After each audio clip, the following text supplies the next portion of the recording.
Good morning, good afternoon, and good evening, wherever you're watching from the world. And welcome to Studio Green, where you are watching the Supporting Journalism Sustainability session about immediate solutions to an urgent problem. Now, this session is organized by the Global Forum for Media Development, Internews Europe, BBC Media Action, and One IFRA.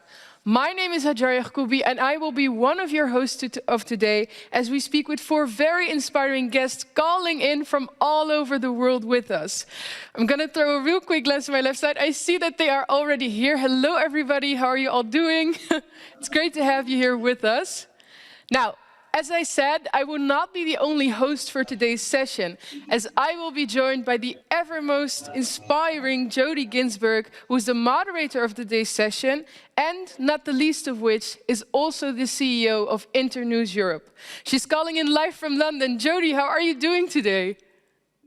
I'm really good. I'm so excited about this session, and it's lovely to see all those fantastic faces on the screen. Yes, I agree with you, definitely. Perhaps you can tell us a bit more about what we can expect for the panel rounds today. Absolutely, and hello to everyone joining from around the world. I'm really excited for this session, which is really all about what we can do to solve some of the problems rather than wringing our hands about them. Because if the past year's taught us anything, I think it's that reliable information is not just a public good, it can save lives. Yet, with the perfect storm of disinformation, closing civic space, and the general disruption caused by COVID, the situation facing journalism and news media is dire. Compounding the press freedom threats faced by news media, revenues are collapsing and public funding is decreasing just when we need it most. Of course, this is playing out all over the world, but it's particularly acutely felt in lower income countries. And for regional, local, and community news organizations where media infrastructure is most fragile, newly engaged audiences are not necessarily leading to new revenues. So, joining us today to discuss these challenges and, as I say, most importantly, their solutions are Ambassador Anna Brandt, Permanent Representative of Sweden to the OECD and UNESCO, and Chair of the International Programme for the Development of Communication at UNESCO. Leila Bale, Head of News at Spice FM Uganda. Fatima Farag, Founder and Director of Waled El Balad Media in Egypt. And Nishant Lalwani, Managing Director of Luminate UK. And later on during the session, we'll be joined, I'm excited to say, by the renowned journalist and television presenter Zainab Badawi. So I'm really looking forward to what should be a really interesting and powerful conversation. But first of all, let's go back to The Hague. Hajar, I think you're going to introduce the question for the audience. Yes, indeed, because one of the most important things and vital parts of this session is that we want to hear from you, the audience and our viewers watching from all around the world from at home. Now, I can totally imagine that you're going to hear very insightful and inspiring things from our speakers today. High expectations already here. So if you have any questions or comments or thoughts that you want to share with us, please do so. You can do so via the chat on the platform, or if you have a specific question for one of our panelists directly, you can use the Ask the Guest function on the left side of your screen, and then you can pose a direct question to one of them. Now, if you were to ask me, I wouldn't be able to think of any good reason not to hop right into a first poll for you guys and to hear from you all right away. So I think we should just do that. Because for the first poll question that we have, we want to learn more about what media freedom is like in your country. So you will see on your screen that a question will appear reading, do you consider that you live in a country where the media is A, free, B, partially free, or answer C, not free at all? Please answer the question accordingly to whatever represents the country that you live in. And maybe in the meantime, Jodie, I can go over to you because when you hear this question, what are some of the immediate thoughts that pop up into your mind? When I think about media freedom and how free a media is in a particular country, I think of how much control the government, for example, has over the national broadcaster. I think about how pluralistic the media is, how many media outlets do you have in your country, and who owns them, and how easy is it for you to access that information? Are you able, even if there are lots of media outlets, to listen to the radio? Are you able to go online? Are you able to buy a newspaper? So those are the kinds of things that I would think about when we start to think about media freedom within a particular country. Very interesting. Yeah, yeah, indeed. And I think, these are topics that our speakers are probably also super capable of telling us more of. So maybe we can hop right off. And let's kick it off with one of our first speakers. Jodie, can you take us along? Yes, so I'm going to turn first to Ambassador Anna Brandt. Ambassador Brandt, it's a pleasure to welcome you to our panel today. You have extraordinary experience in the fields of economy, diplomacy and international development, from the Swedish Ministry of Foreign Affairs and International Development to the World Bank and European Bank for Reconstruction and Development, as well as negotiating the Sustainable Development Goals and Agenda 2030. Today, funding for media development totals around $500 million a year, less than 2% of total support for good governance by OECD member countries, and around 0.3% of overall international development assistance. I want to ask you, why is support for journalism and media development important from the perspective of international development? And why do you think this importance isn't recognized to a larger extent in ODA budgets and policies? Thank you very much, Jodie. And first, thanks to the organizers for inviting me to this very important discussion. I will mainly be speaking from my position as chair of UNESCO's International Programme for the Development of Communication, IPDC.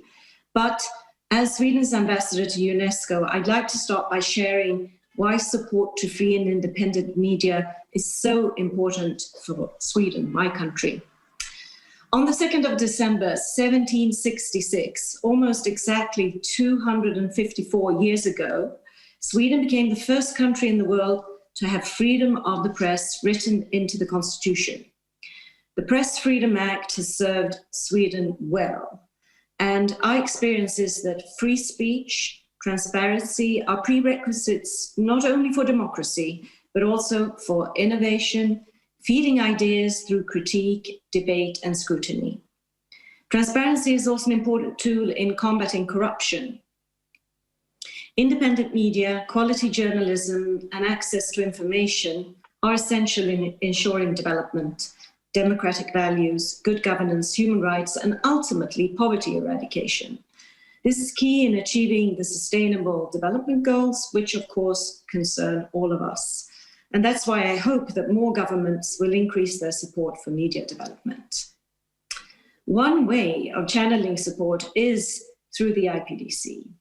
This year it celebrates 40 years, and I've had the privilege of chairing it for the last 2 years. And I was happy to be recently elected as chair for another year. Since its inception, IPDC has mobilized some $120 million for over 2,000 media projects in 140 developing countries. The program has also adopted important indicators to assess media and internet development. And it has given rise to the UN Plan of Action and the safety of journalists and the danger of impunity. In other words, IPDC has been involved in both the practical funding of media projects and in advancing normative frameworks for strengthening media development. Through consensus, the IPDC's Governing Council of 39 member states has shifted from early concepts that media development was simply a matter of making communications technology available to developing countries. The endorsement of the UN of the 1991 Windhoek Declaration became a significant milestone in shifting the focus because it puts the IPDC's focus on fostering free, pluralistic, and independent media. And what is significant about the IPDC is that it's a unique program within the UN, and it's played a major role in positioning media development within the wider concept of development today. Working with groups such as the Global Forum for Media Development, IPDC has been a factor in securing recognition of communication as an integral part of broader sustainable development. Decisions by the IPDC contributed to the momentum whereby the UN General Assembly agreed on a target within SDG 16, which is designated as public access to information and fundamental freedoms. And it includes both the aspects of safety of journalism and access to information. IPDC member states have frequently discussed this target is not just a key aspiration for the outcome of sustainable development, but it's also a means towards making progress on other goals and targets. For instance, when there's progress in making women journalists safe from online harassment, this in and of itself can contribute to SDG 5 on advancing gender equality. And when there's real implementation of the right to information, this, as we have vividly seen this year, is key to managing the pandemic and thus also SDG 3 on health for all. So we really see this program as a very powerful tool to fostering development in general and at larger scale. And that's a very convincing argument for getting more donors on board to support the program. And we have increased the number of donors in recent years, and I will be working to continue doing that going further. Thank Ambassador Brandt, thank you so much for your insights. I know you have stepped out of a meeting just especially to join us for this, so we're going to let you go now, but thank you so much for your time and for the inspiring words. I do very much hope that other donors will follow suit. Thank you. So let's deep dive now into some of the challenges that are facing the media. We heard Ambassador Brandt talk about some of them already, but I really want to hear from people who work in the media sector and experience some of these challenges firsthand. We all know the COVID-19 crisis has substantially increased demand for reliable information, and that local television, radio news, and online sources have seen significant growth of audiences in many communities. Leila Bale, head of news at Spice FM in Uganda, works with her team to provide reliable information about COVID-19 to the listeners of Spice FM, located in Hoima, Uganda, which is also host to the Changwale refugee settlement. Leila, it's a pleasure to welcome you to our panel today. I want to ask you what your biggest challenges are at the moment and how you're managing to fund and sustain your work in these demanding circumstances. Thank you, Jodie. One of our biggest challenges, or probably our biggest challenges during this period of a pandemic, is sponsorship on radio. During this very period, sponsorship on radio programs has been so hard. The economy here back in Uganda has been greatly affected by the impacts of coronavirus. Few clients are basically advertising with the media, not only in Hoima and Uganda as a country. To sustain the media, many media outlets, including Spice FM, where I work, do need to have clients on board that do advertise with us, such that we can keep in business. But during this period of the pandemic, this has been a little bad. Operational, workforce, and supply chain disruptions triggered financial reporting implications in the current and the future reporting periods for us as the media back here in Uganda. The sudden economic downturn led media companies to consider significant budget cuts to eliminate discretionary spending, hence affecting the work in almost all departments, especially in the editorial department where I do work. Social distance guidelines triggered office closures back here in Uganda due to the pandemic. More employees to work remotely, compensation and benefits to the media practitioners were not adequate back here. So the other challenge was basically packaging information for broadcasting to a rural audience that does not really understand what coronavirus is about. It has also been a big challenge to us. Many people were struggling to get used to a virus or get to know what coronavirus is about. So, and they would not put in place the SOPs. For example, the masks have been turned into a fashion. People wear them below the chin, not even from the nose covering their mouth and all that. So it's turned into a fashion. So speaking to these people or telling them about a virus they do not really believe exists has been so hard. Then the other challenge is broadcasting to an audience that is really looking at either abiding by the SOPs, not to contract going hungry. People will tell you, no, for us here back in Uganda, we need food first on the table. So we need to go to congested places like the markets, using the cabs and all that. For them, they do not matter about the virus. So it has been so challenging. But how are we managing to sustain the media industry? Can I come back to you in just a second? I want to move to our next speaker. I know we're going to come back and talk about some of the ways that you've managed to keep going during this period and some of the things that the international community can do. But I'm going to move now to our second speaker, Fatima Farag, and talk about news desert. So we know that the decline of local public affairs reporting is perhaps the greatest challenge for communities around the world. We've got falling revenues, fewer journalists, and it's creating something that is being called news deserts. That means entire regions bereft of any meaningful coverage. Fatima, you've seen this trend as founder and director of Waled El Balad Media. You are dedicated to serving communities with reliable information. Can you tell us something about your business model at the moment and what are your biggest challenges for sustainability and survival? Sure, thank you. It's, whenever anyone talks about a business plan and a business model, it's almost like it's a template that we could follow and solve all the challenges that we face on the ground. And I was told early on that this is a living thing. Don't deal with it as a monolith, but something that's constantly adapting.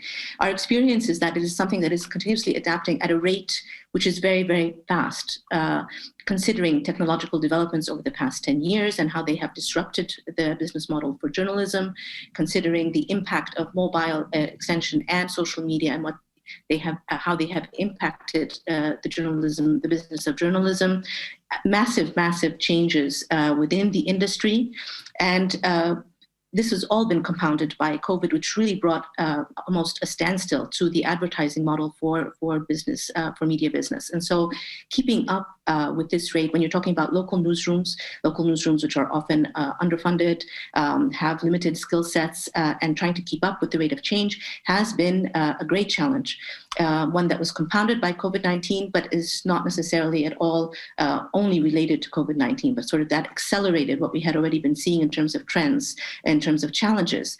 I think especially when looking at specific countries, you'll find that also the local context, sort of calibrating yourself to both the local context and the global context. So you have the global challenges around the business that everyone is facing that relate to how the big search engines and platforms like Facebook have really made a severe, taking the lion's share of digital revenues from the media. This is something that we also have to deal with and find ways of managing.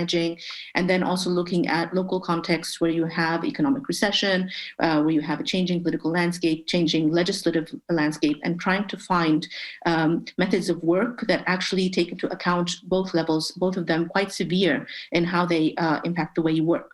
We have come up with various solutions that we've been testing over the past 10 years. Waled El Balad is now 10 years in production. And I don't know if you want me to get into that right now, but it relates to looking for specialized journalism content that can address the specific interests of specific sponsors. And let me just step back from that, if you will allow me. Part of the challenge that the internet has and digitization of our product of journalism has created is that it also impacts our audience. So everyone talks about the paywalling, about putting up subscriptions, about hiding away part of that content and getting the buy-in of your community in terms of how they are also supporting you financially. This is very complex. I mean, you have to look, first of all, at the financial context within which any media business is working. For example, in our part of the world, online payments, micropayments are all very complicated, not necessarily used by many people that we actually target. You also need to consider that while we say that, for example, in Egypt, mobile penetration is over 150%, I think make right now, that does not automatically translate into people that are actually able to engage with your content, because the data costs are quite high, because the extension of this service is very different in different parts of the world, even different parts of Egypt.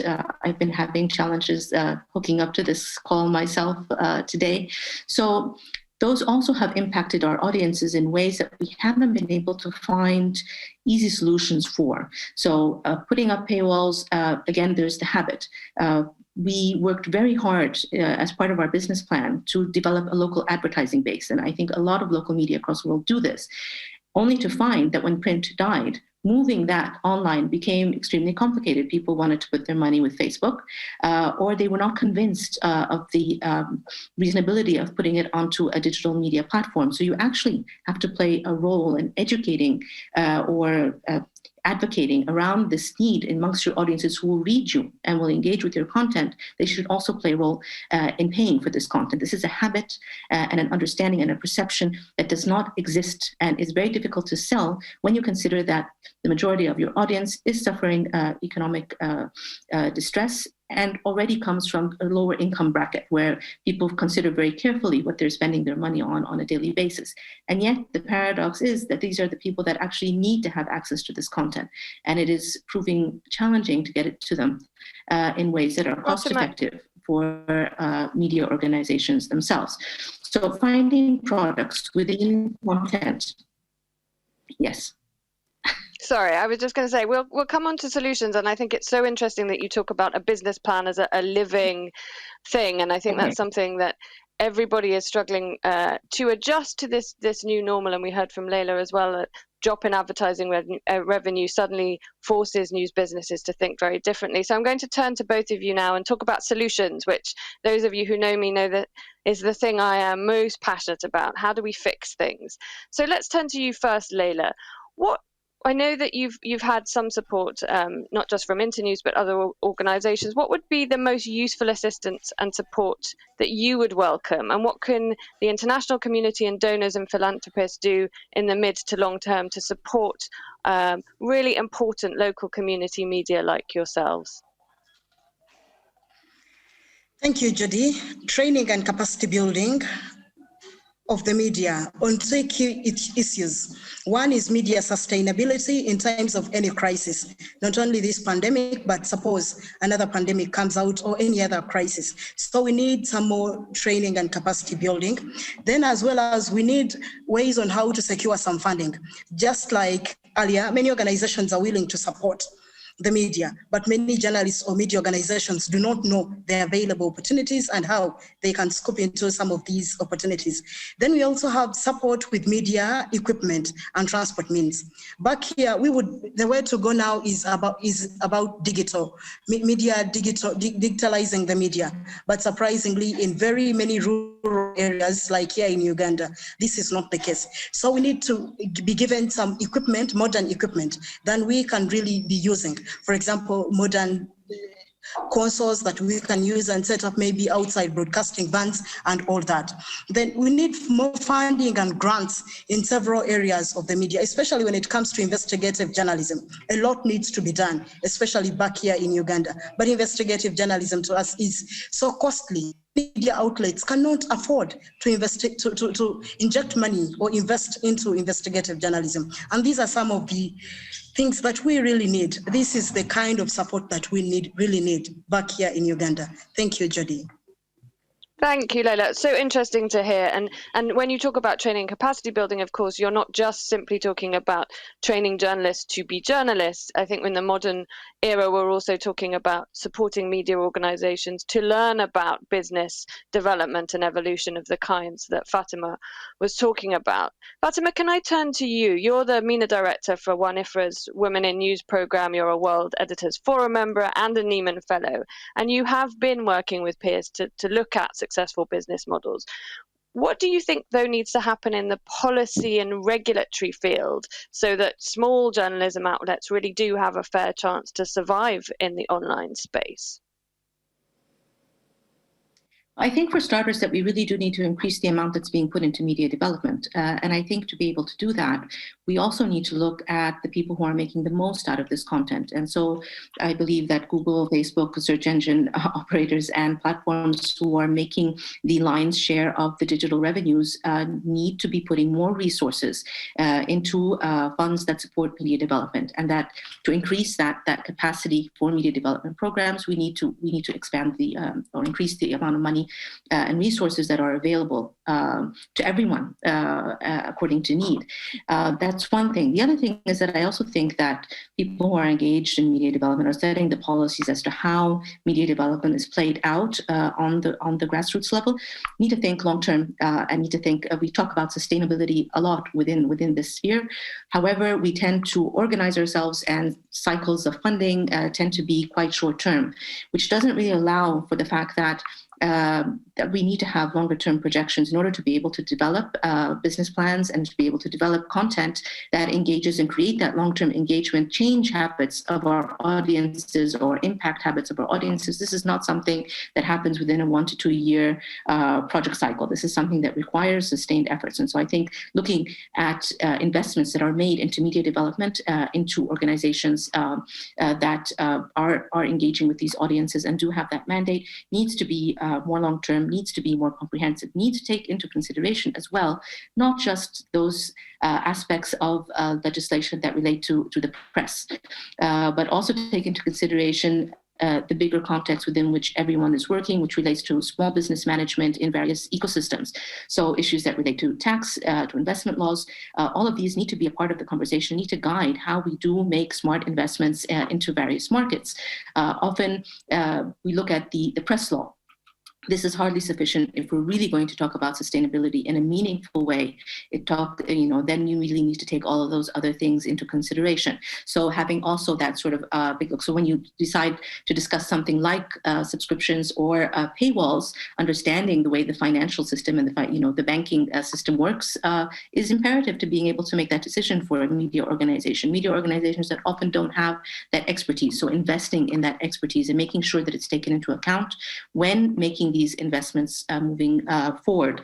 Of course, already the issue of skills development has been mentioned. It's always viable, but if we don't, my only addition to that would be if we do not take into consideration the overall sustainability of the sector, then investing in specific trainings around specific skills, we risk it not being within a context that actually makes it viable. And we've seen this over the years. I've been working in this field for over 25 years. You see this often. Great trainings are happening, people are impacted, and then you don't see this reflected as a change in the media environment. Why? Because the overall context that could have supported that kind of journalism was not supported, or was not, there was no sustainability factor. I think that's such an important point in that sense. That I just wanted to come in and say I think that's such an important point to talk about the holistic approach of having not just the trainings, which are so important, not even the support for sustainability, but that holistic approach that also considers regulatory and legal as well. I know you have another point to come in. We're going to come back to both of you shortly. I know that, Hajar, I think we had the results of the poll. I wanted to take that before we move on to Nishant, who will tell us how we're going to fund all of this stuff. Yes, indeed, the results have come in. Thank you, everybody, for voting. So maybe to repeat the question again, the question that was posed was, do you consider that you live in a country where the media was either A, free, B, partially free, or C, not free at all? We have answer C, not free at all, coming in at 0% of the votes. Then we have, as a second answer, partially free, answer B coming in at 34%. And then finally, answer A, where the media is completely free, answer A coming in at 66% of the votes. Perhaps something interesting to take into consideration in further discussions, Jodie. I think that's really interesting, and I would really like to dig into that, because I think even in countries which are deemed by many surveys to be free, many people feeling restrictions are growing, particularly during this period of pandemic. I want to turn now to Nishant Lalwani. Even before the COVID-19 pandemic struck, the global news media industry and local journalism organizations were already facing tens of billions in losses and challenged by the viability of their business models. Post-COVID, we expect revenues to fall by a further 25% in 2020. You're the managing director of Luminate, a global philanthropic organization that aims to empower people and institutions to work together to build just and fair societies. Nishant, I know this is something that you think and care deeply about. What do we need to change in media development and journalism support approaches to really be able to help organizations like Spice FM and Waled El Balad Media in the way that they need to be helped? Yeah, thanks, Jodie. That's exactly the right question. And what Spice and Waled El Balad do is they provide journalism that is in the public interest. They provide vital information the communities need to take action, to be informed about the decisions that affect their lives. And recently they've been providing information that can literally save lives around COVID, how to respond to it. I mean, it's really hard to think of a time in recent history when access to trustworthy information has been more important than it is now. And yet this public good that they're providing, and it's a vital public good, is dying out due to a lack of funding. We all know about the problems in journalism business models, precipitated by the advertising model of the internet. But if, journalism was facing the kind of perfect storm pre-COVID, it's almost like a hurricane has come in now on top of it. So there's clear market failure. Journalism is struggling to fund itself. People have come to expect content for free, and it's hard to recover from that. It's not impossible, as Fatima was saying, and there are many promising models, but it's going to take us time to figure out how those models should look and feel and how they should be in different countries. So what do we do when there are market failures for other public goods? Well, the state steps in and supports those public goods. And it's important that they do it for media too in this crisis, but it's complicated in the media, right? It's hard for states to fund journalism directly. It's messy, there's room for political and editorial interference. And that's why we at Luminate, alongside BBC Media Action and many other media development actors and experts, have been working on the International Fund for Public Interest Media. It's supposed to be a clear, legitimate mechanism through which development support, such as Anna Brandt was talking about, can be scaled up effectively to support independent media and tackle the current media extinction event. So the independent multilateral fund will allow media in Uganda and Egypt and other places to be supported without undue interference from either donors or governments. And what we're hoping to do is actually push the amount of overseas development assistance up from the 0.3% it is at the moment to about 1% of foreign aid. That's not even the level that Sweden provides. Sweden provides about 1.4%. But if we push it up to 1%, that would create an extra $1 billion per year to support public interest media. And that would allow us to do four things. It would allow us to ensure that the fourth estate doesn't completely collapse in many countries, especially low and middle income countries where advertising revenues are poor. It would secondly create a hub for experimenting with business models that could be the future of journalism. Thirdly, it would reduce the impact of disinformation on democracies by ensuring that ethical, credible, non-partisan media has the financial backing to succeed. And fourthly, it would bolster press freedom through supporting journalists that speak truth to power. You can't have a pluralistic media ecosystem that holds power to account unless you have the funding to support that. And we know that money alone will not solve this crisis, but conversely, you can't solve this crisis without more money. So we're going to need support. We're going to need to support the sector while we figure this out. And the cost of not doing that is really unimaginable. So we're raising funds for this international fund at the moment. We want to launch with $100 million to prove the concept and build the foundations of this ambitious institution. We're on the verge of hiring an executive director, and we already have support from a number of donors and interest from others. I think it's so key, and I think we were very grateful to Luminate, who gave us support for the Internews Rapid Response Fund, because we saw how the COVID pandemic really exacerbated some of the challenges already faced by independent media, and particularly local and community media, where it is so needed and so important.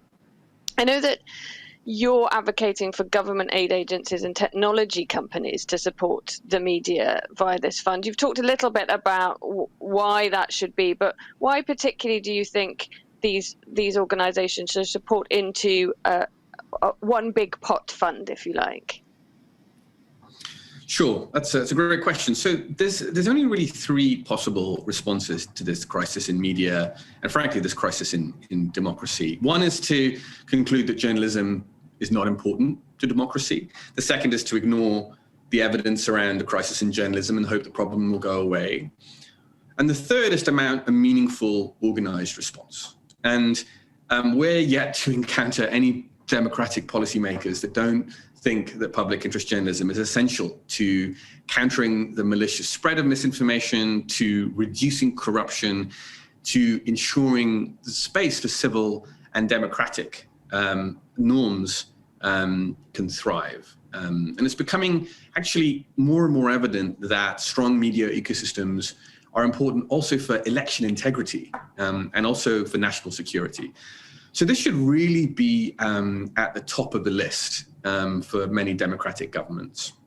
But in order for them to do that, they need to be able to fund media in a way that doesn't allow for political manipulation. They need an intermediary who can do that at scale across the countries that need it most. And this International Fund for Public Interest Media is that intermediary. As for big tech companies... Oh, sorry, go on, yeah.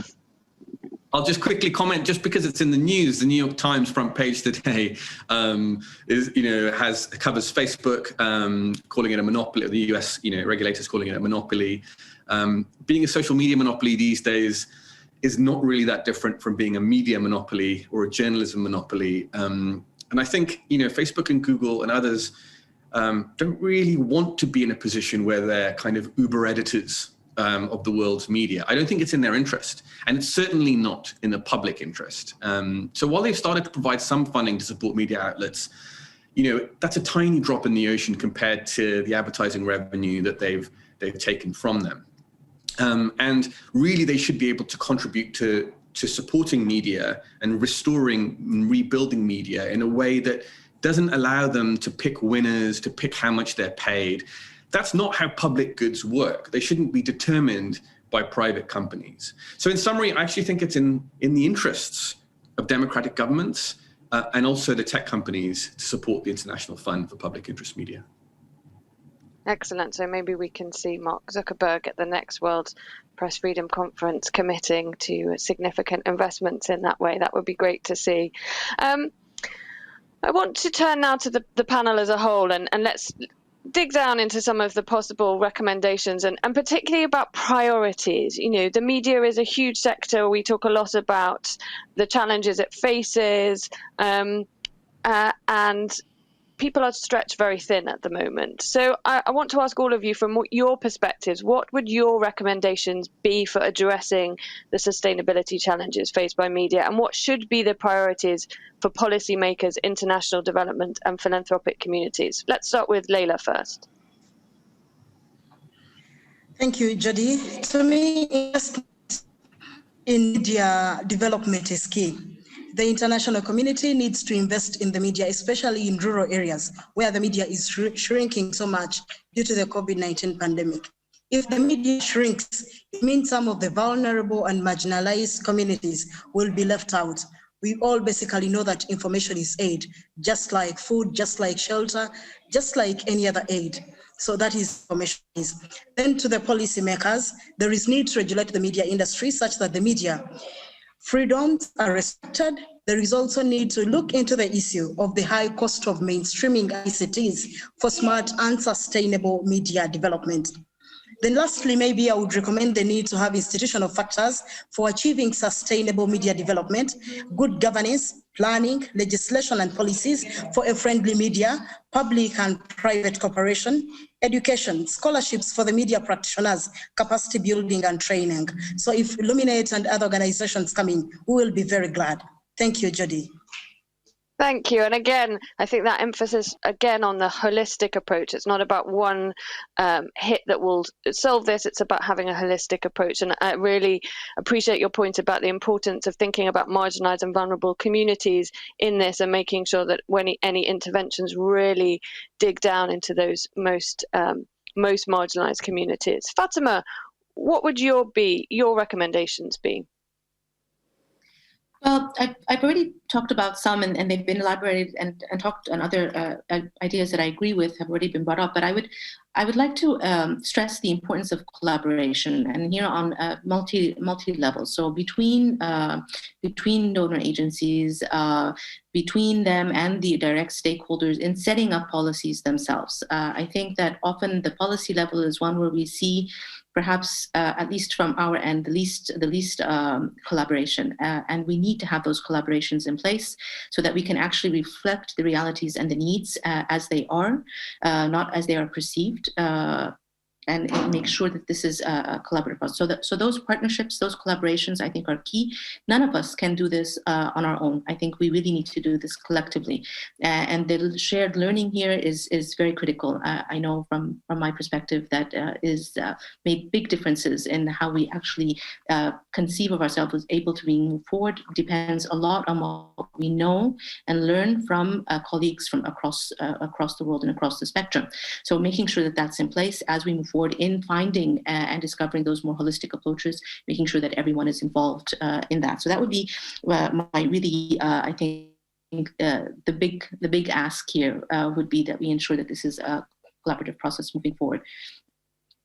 And presumably collaborative in many directions. I think one of the challenges that's often pushed back at international development is it can be very top down. I think when you talk about collaboration, I'm presuming that you're talking about genuine collaboration that puts everybody on everybody's knowledge and experience on an equal footing, where we can share what different organizations have learned in their own spheres. Exactly. I think, often this top-down approach is one that still exists, even though we talk a lot about diversity and equality within our content, within our newsrooms, but within the media development sphere, it's still not really meeting those markers. And we need to have those markers met, not just because it's the right thing, but also because that is what can ensure overall policies and global policies that actually do meet everyone's needs. And that is the end game. So making sure that that's in place is something that is overdue and needs to be in place, leveling that playing field, if you will. It's always been, something that's bothered me personally is that, for example, colleagues, even when they do get invited to international events, often find themselves unable to go represent their ideas, their opinions, their organizations because of language barriers. Even if they go, they are marginalized, or because they can't get visas. There's something structurally here that sometimes it inhibits the ability for us to do this. And I think maybe one of the good things that has come out of this year of 2020 is that we've all moved online in our collaborations, in our conversations, and that has made it possible for more people to engage from wherever you are, as long as you have a minimal connection and can get on board. And that has shown us, I think, that there's a big benefit to everyone being a part of the conversation. I hope that as we move further beyond, we keep that. I think that's absolutely right, and bringing more voices into the conversation and broadening the conversation just, I think, enriches and moves us forward much faster. Nishan, I'll just turn quickly to you, just very quickly. I know we've talked about the fund, but what is the priority? What do we need to do most urgently in 1 minute? I think that collaboration, as Fatima and Leila was saying, is critical. And the journalism sector can't solve this by itself. That's why we're big fans of the Information and Democracy Forum, which has been established by Reporters Without Borders. It brings together democratically minded government, academics, media development organizations, and journalists to try and actually chart out policy solutions and collaborative solutions that can solve the problems we're facing in sustainability. Without that kind of collaboration, we won't find the solutions we need. We won't find the radical change that we need at this time.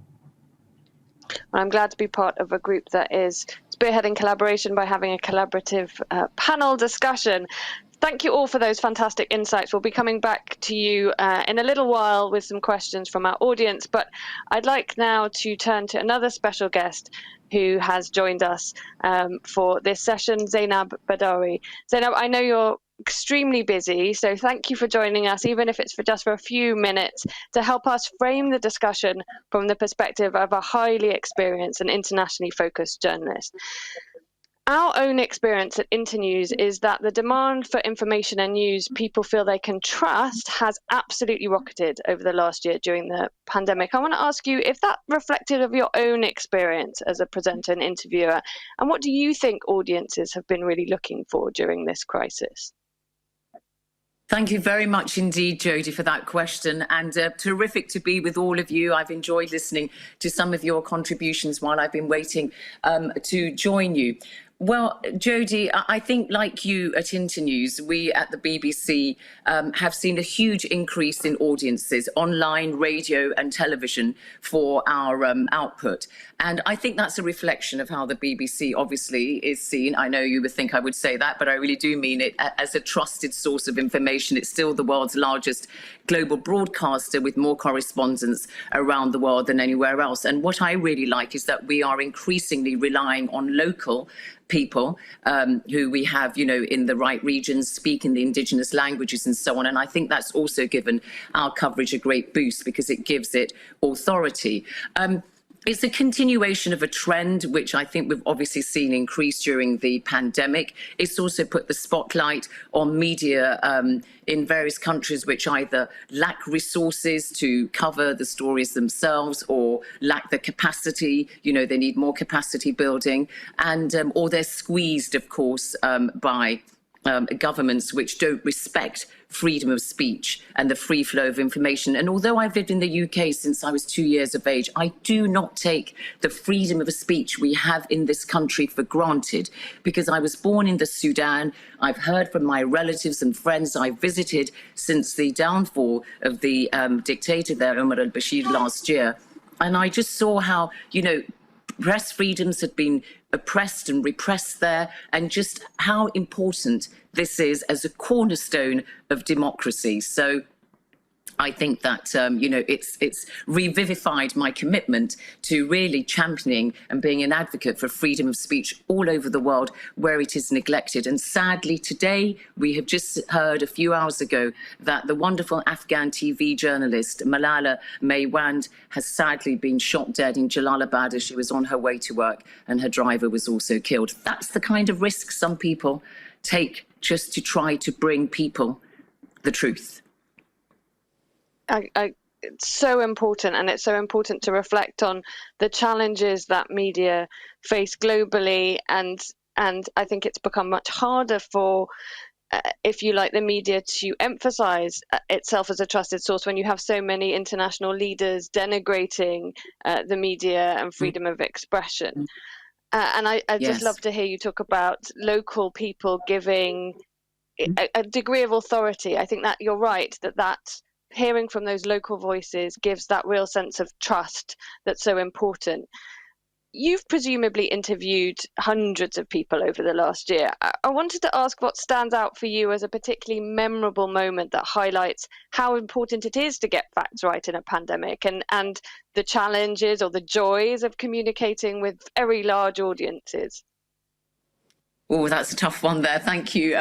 Let me see. Well, I present a program on the BBC called Global Questions, and that is a program which allows people, we normally go on the road all over the world, allows people, local audiences, to put their questions to opinion formers, leaders, in the kind of way that they may not necessarily be allowed to in their own media landscape. So I think for me, a standout couple of interviews were a Global Questions I did about coronavirus, focusing on Africa. And I had two great stateswomen from Africa, Ngozi Okonjo-Iweala, a former finance minister in Nigeria, former MD of the World Bank, now in the running to become head of the WTO, and also Dr. Matshidiso Moeti from Botswana, who leads on Africa for the WHO. And they were really talking to me in such an authoritative, informative way about the need to get information right across the continent of Africa, where obviously media doesn't have the resources that it does in other parts of the world. But they also, you know, impressed upon us the fact that Africa has a story to tell the rest of the world. You know, countries like Senegal, where they had the Ebola outbreak, have got a really good system in place so that actually Africans can teach the world about how to deal with infectious diseases. They've got good public health campaigns that they could get going. And also, Dr. Moeti in particular said, yes, we're worried about COVID-19, but let us also put this in perspective. We don't want it to be covered to the detriment of other deadly diseases in Africa. So, for example, 52,000 people have died of COVID-19 in Africa. I know people say, oh, the data isn't always there, but nevertheless, that's the figure we've got.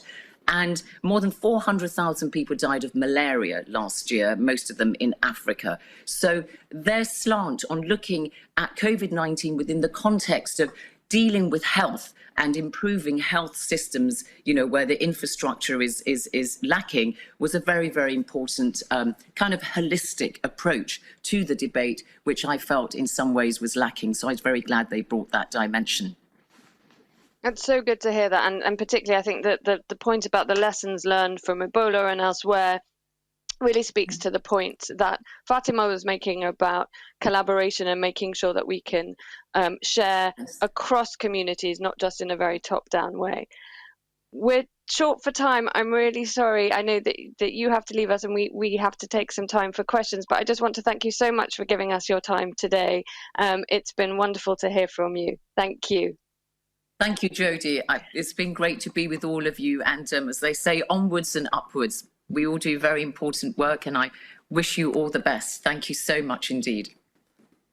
Thank you. Yes, indeed. Actually, as Maria Ressa, the wonderful Filipino journalist, said to me earlier, it's time now to fix this. We can do it, and I feel enthused listening to all of our panelists. So I'm sure we have some questions from people watching our session. If we don't, I have lots of questions. But Hajar, perhaps you could share some questions from the audience to our panelists. Yeah, we've received many questions, so I think that only attributes to the fact that we've had very, very insightful speakers and very, inspiring messages that have been shared. Leila, maybe if I can start with you. There's a question from a viewer who wants to know from you, what can be done to combat misinformation on social media that we see?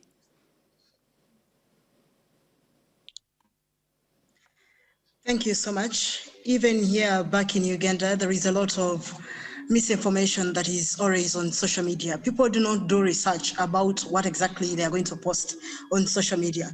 To me, I see that everyone has turned into I would say, journalist or an informer because of the availability of social media. But I think it is time, despite the fact that maybe social media needs to be regulated, but people are speaking, are writing, as well as sharing a lot that is not right. The best thing to do is basically having research. Maybe even we as the media, we should start joining the digital world and inform the public, because at times, actually several times, we the media have much information, or we can reach out to people that can. Oh, I think you're stuck there, Leila. Is happening. Oh, she's back. Or not. Okay. So, yes? Yeah, you're back. Yeah, continue, please. Yeah. Yeah, just like I was saying, it is time even we, the media, every media house across the globe needs to join efforts on having at least social media handles and the rest, such that we inform the public what exactly is happening, because we have access to people that, the technocrats that can come up and dispel some of these rumors. So it is time we join the efforts of being on social media. Back here in Uganda, you find a media house or someone, a journalist, who is not even on social media, or who is on social media, but basically what he does is also giving the public wrong information. So even what I said earlier about capacity building is key to all of us. Thank you. Yeah, thank you so much for that. Yeah, and I think very interesting insights, and indeed in this day and age, especially important to mention. Fatma, if I can go on to you for the next question. One of our viewers has sent in a question to you saying, journalism is under pressure in terms of both safety and funding. Do you also see this reflected in the attitudes of young people entering the profession? I'm sorry, you cut out when you were the first part of the question. Could you repeat it, please? Yeah, of course. Yeah, somebody's asking you about like the pressure that we see within the field of journalism, so concerning both funding and safety. And they're asking you if you see this also reflected in the attitudes of young people who enter the profession. Let me see if I understand the question correctly. Obviously, there is a pressure. Your sources of funding do impact security and also they impact content. I mean, there's which is why I think what Nishant was talking about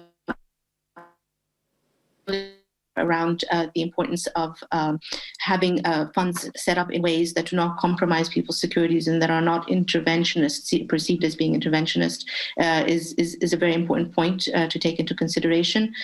Young people are very keen on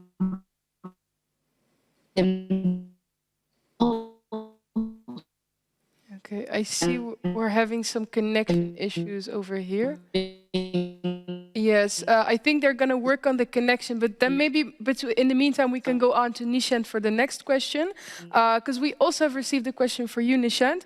One of our viewers asks you, underfunded media could be vulnerable to media capture by private ownerships, private holders. Do you see this happening a lot in your field of work?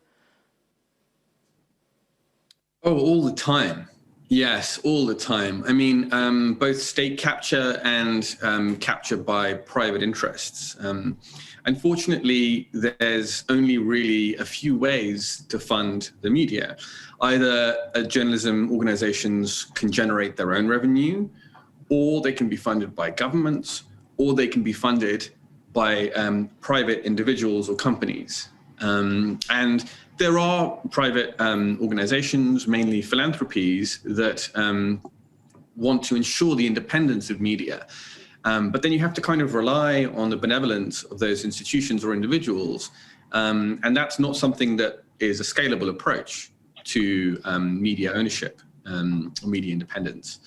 Meanwhile, I think we've seen many examples of private companies that that capture the media and use it for political interest. I mean, the Murdoch empire is a classic example of that. That has happened in Europe and the US and many other places for decades now. And we've seen the detrimental impact of that on social polarization and on media freedom in those countries too. So, you know, that's why it's actually imperative that we have an independent, multilateral, and independently governed way of funding independent media through this crisis while we develop new sustainable business models. Because if we don't, state or private capture is the most likely outcome.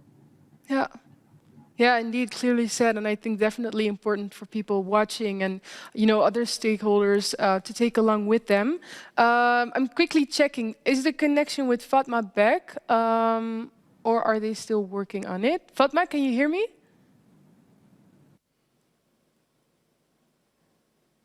Can you hear me? Okay. Fatma, are you there, or? Hello? Yes. Yeah, I can see you now. Yeah. Okay, cool. Can you hear me? Okay.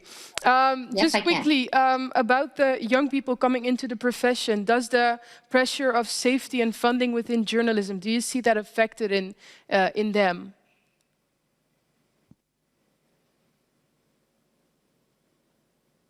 I find, you know, and I come from a country where we have a very young population, that people are very keen on being engaged, in being engaged in their communities and the improvement and development of their communities. So that that hunger is still there, that ambition is definitely still there. I think it's up to us to consider how we can make it possible for people to engage in journalism, young journalists to enter into this market, and not just be safe, but also find positive working conditions. I mean, working conditions, and we often don't talk about the working conditions of journalism except within the context of safety. But if we look a bit beyond that, you'll find that working conditions tend to be poor. Salaries are low, especially for local journalists. Benefits are non-existent. Job stability is not there. I mean, these are not necessarily good working conditions, especially for young entrants who are looking to make a career for themselves, to have families, for young aspiring professionals. So one of the things that we also need to consider is not just the security aspect, but also how do we create work environments that support and respect journalists, men and women alike, and also ensure that these are workplaces that are safe for everyone and respectful of everyone. And here also the work around ensuring gender equality and that women find safe work conditions. So all of this is a package that incentivizes or disincentivizes people from entering into the profession. And then once they enter, it makes it possible for them to resist corruption, to resist falling back or falling out of the profession, because there is a stake, not just in terms of their public service and their understanding of what it is that they're doing, but also in terms of their own daily needs and livelihood. Okay. Yeah, thank you so much for sharing that with us, Fatma. You guys, I have received many other questions from the audience, but unfortunately we're a bit short on time, so I'm going to quickly bring it back to you, Jodie. Thank you so much. I just want to reflect very quickly on what we've heard today and bring us back to the idea about fixes and solutions. I think what we've heard is that governments and big business need to step up their investment in independent media, that we need a collaborative and a coordinated approach, that we need to focus on local and community media providers in our support, and that we need holistic investments in media development that also supports the regulatory and legislative environment, as well as the organizations themselves. I think there's a lot for us to do. I'm excited and energized for the coming year. I want to thank our fantastic speakers. I want to thank all of the organizers, BBC Media Action, Internews, WANIFRA, and the Global Forum for Media Development, the Dutch government and UNESCO who've hosted this session, and to you, the wonderful production team who've made all of this possible from all different parts of the globe. And with that, I'll hand back to Hajar in The Hague. Yes, thank you very much to everybody indeed. Thank you to our viewers as well. Now, of course, today was not a standalone event. This is part of a larger movement. So please do share the message of press freedom, a free and sustainable press. You can use the hashtag press freedom or hashtag end impunity. And then we hope to see you some other time. Thank you everybody for watching, and wherever you are in the world, have a good day, and until the next time.